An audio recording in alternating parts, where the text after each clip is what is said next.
20대 대통령 선거를 2달가량 앞두고 각 후보 진영이 전통 문화와 종교 정책에 관한 공약을 본격적으로 준비하고 있습니다. 조계종이 전통 문화 발전을 위한 정책 제안서를 여야 대선 캠프에 전달하면서 전통 사찰 규제 완화 등 불교계 현안이 대선 공약에 적극 반영될지 주목됩니다. 황민호 기자입니다. 무소유의 삶을 불자들에게 심어준 법정 스님을 존경하는 인물로 꼽은 더불어민주당 이재명 대선 후보.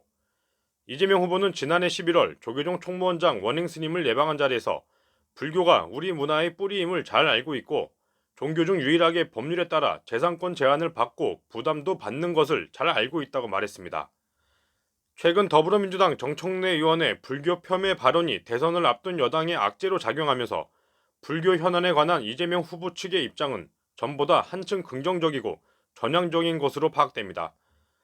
특히 민주당이 정청래 사태 이후 결성한 전통문화발전특별위원회를 중심으로 조직적인 활동이 이뤄지면서 국립공원 규제 완화와 전통사찰 종부세 적용 처리를 위해 관련법 개정안이 서둘러 발의됐습니다.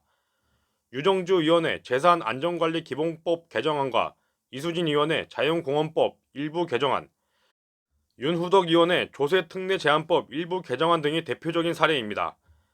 이재명 후보 측은 전통사찰 규제에 대해서는 국립공원 내에 있는 문화재와 종교시설 등에 대한 체계적인 관리와 보존을 위한 지원이 이뤄지도록 여러 부처에 산재한 관련 법령과 조직의 통폐합을 검토하겠다는 태도입니다. 실질적인 지원이 가능하도록 국립공원 내 문화재와 종교시설 등의 관리 보존에 대한 법령이 여러 부처에 지금 흩어져 있는데 이걸 잘 정리해서 제도적 법률적 대안을 제시하겠습니다.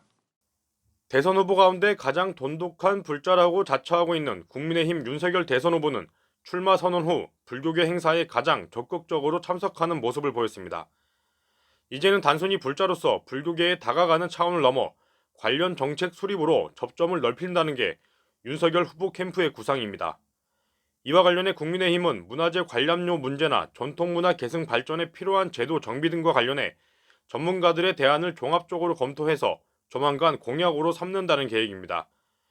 이를 위해 국민의힘도 최근 선대위 산하에 문화유산진흥특위란 이름의 기구를 만들어 조계종이 제안한 정책 제안서를 본격적으로 검토하기 시작했습니다. 특위 위원장인 주호영 의원은 현 정부 들어 반발한 종교 편향 문제를 뿌리 뽑고 2천만 불자의 뜻이 담긴 불교계 현안을 윤석열 후보 대선 공약에 반영한다는 계획입니다. 우리 불교가 또 우리 전통 문화를 계승하는 종교뿐만이 아니라 그 두 가지를 함께 갖고 있기 때문에 우리 문화 창달을 위해서도 불교계가 맡고 있는 그런 역할에 대해서 정부도 관심을 많이 가지고 지원을 해야 된다 그런 생각을 가지고 있습니다. 조계종 종정예하 진제 법원 대종사로부터 대경이라는 법명을 받기도 한 국민의당 안철수 대선 후보는 자연문화와 유무형의 전통문화가 오늘날까지 보존될 수 있었던 것은 자연공원에 전통사찰이 있었기 때문이란 입장을 밝혔습니다.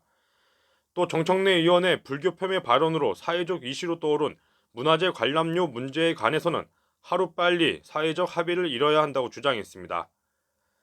카톨릭 신자인 정의당 심상정 대선 후보는 문화재 관람료 문제와 관련해 정부가 국립공원을 이용하는 국민의 오해와 갈등을 방치한 책임이 있다고 강조했습니다.